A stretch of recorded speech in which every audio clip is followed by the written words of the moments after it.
இஸ்ரவேல் ஜனங்களை குறித்து நாம் பார்க்க போகிறோம். வாசிப்போம். உபாகம் 8, 10, 11, 12 ஆகிய வசனங்களை நான் வாசிக்கிறேன். ஆகையால் நீ புசித்து திருப்தி அடைந்திருக்கையில் உங்கள் தேவனாகிய கர்த்தர் உங்களுக்கு கொடுத்த அந்த நல்ல தேசத்துக்காக அவரை ஸ்தோத்தரித்து கடவாய். செய்ய போகிறத சொல்கிறாரு. உன் தேவனாகிய கர்த்தரை மறவாதபடிக்கும் இன்று உனக்கு விதிக்கிற உன் கற்பனைகளையும் நியாயங்களையும் கட்டளைகளையும் கை கொள்ளாமல் போகாதபடிக்கு எச்சரிக்கையாக இருந்து நீ புசித்து திருப்தியாகி நல்ல வீடுகளை கட்டி அவைகளில் குடியிருக்கும் போதும், அப்புறம் உன் ஆடு மாடுகள் திரட்சியாகி உனக்கு வெள்ளியும் பொன்னும் பெருகி உனக்கு உண்டானவைகள் எல்லாம் வர்த்திக்கும் போதும் போதும். உன் இருதயம் என்ன பண்ணக்கூடாது?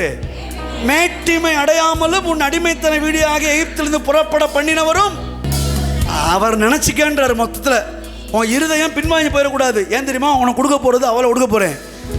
சாப்பிட்டு திருப்தியாக போகிற, வீடுகளை கட்டி குடியிருக்க போகிற, அப்புறம் ஆடு மாடுகள் திரட்சியாக போகுது, வெள்ளியும் பொண்ணும், அப்புறம் உனக்கு உண்டானவைகள் எல்லாம் எத்தனை பேர் ஆமேன்றீங்க?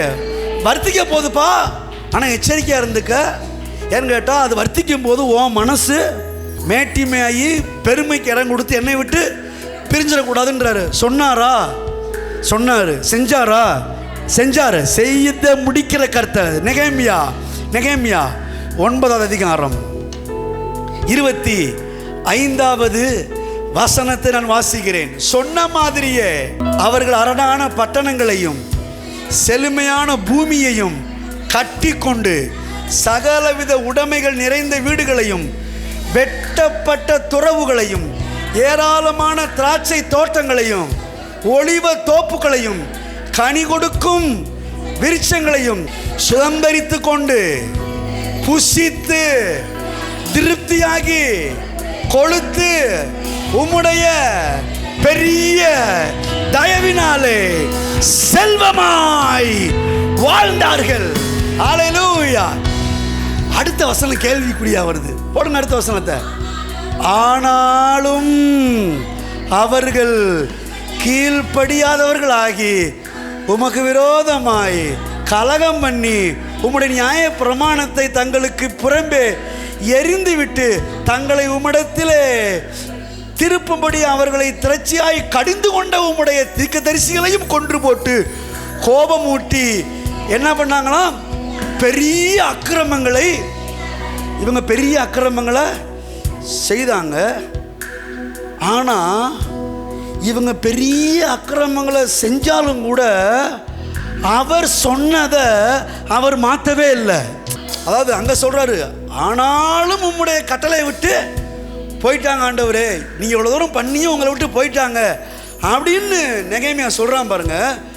அடுத்து அவர் சொல்கிறாரு, ஆகிலும் நீயா நானாடா, உன் பாவமா என் பாசமா, உன்னுடைய அக்கிரமமா என்னுடைய ஆசீர்வாதமா வச்சு பாப்பமான்னு சொல்லிட்டு அங்கே சொல்லுது, ஆண்டவரே இவ்வளோ தூரம் செஞ்சீங்க ஆனாலும் உங்களை விட்டு போயிட்டாங்க ஆண்டவரே அப்படின்னு நெகேமியா சொல்கிறான். அடுத்து ஆகிலும் உம்முடைய மிகுந்த இரக்கங்களின்படியையும் அவர்களை நிர்மூலமாக்காமலும் அவர்களை கைவிடாமலும் இருந்தீர். நீர் கிருபையும் இரக்கமும் உள்ள தேவன், உம்முடைய மகா பெரிய தயவினாலே செல்வவான்களாய் வாழ்ந்தார்கள்.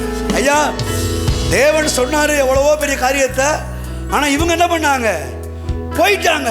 ஆனாலும் அவருடைய இரக்கங்கள் என்ன பண்ணல? மாறல. இவங்க பெரிய அக்கிரமத்தை செய்யறாங்க, அவர் பெரிய தயையை அனுப்புறாரு. ஹல்லேலூயா. எரேமியா சொல்றான், ஆனாலும் இப்படி பண்ணக்கூடாது ஆண்டவரே. சரி பண்ணட்டும்பா, ஆனாலும் நான் ஒன்று வச்சுருக்கேன், என் தயவு, என் இரக்கம், என் கிருபை, அதை அனுப்பி அவங்கள பெரிய மனுஷனா மாத்திரன்னு சொல்லிட்டு தேவன் தம்முடைய தயையை அனுப்புகிறாரு பாருங்க. அந்த பெரிய தயையினாலே இவர்களுடைய பெரிய அக்கிரமத்தின் மத்தியிலையும் பெரிய செல்வவான்களாய் வாழ்ந்தார்கள். ஓ தயவு தயவு மா தயவு பணிபோ